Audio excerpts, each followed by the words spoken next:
একদিন একটি ছোট্ট পাখি বনের মাঝে বিচরণ করছিল। সে খুব খুশি ছিল তার প্রিয় বনের নির্জন প্রাকৃতিতে রয়েছে।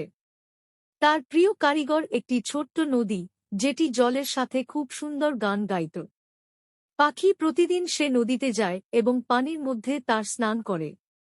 একদিন পাখি নদীতে গিয়ে দেখল একটি বটকোমর পানির উপরে ফেরা হয়েছে। তার অতিরিক্ত আকর্ষণ এটির অনুমোদন দিয়েছে। তার কিছুক্ষণ পর তিনি নিজেকে পানিতে ঝাঁপল, কিন্তু অপরিত্যাগিতার কারণে সে কোমর পানিতে অসমর্থ হয়ে যায়।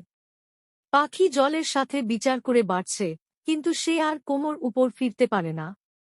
সে জলের উপরে একটি পানি ঝরে নিয়ে আসলেও সে সেটার সাহায্য নিতে অসমর্থ। পাখি ভুলে গিয়েছিল যে এটি কেবল একটি বৃত্তাকার কাপড়ের পুল। সে আবার বেশি অবাক হয়ে গিয়ে বুঝতে পারল যে সে নিজেকে কোমর পানিতে ফেলে দিয়েছে। এবং পাখি যখন সে উত্তর করে, সে একটি নতুন উজ্জ্বল অবস্থান পেয়েছে এবং সে আবার পানিতে স্নান করতে শুরু করে। পাখি শিখেছিল যে সময়ের সাথে সাথে আপনি নিজেকে নতুন অবস্থানে পৌঁছাতে পারতেন, এবং আপনার পরিবর্তন আপনাকে সময় পর্যন্ত সক্রিয় রাখতে সাহায্য করতে পারে।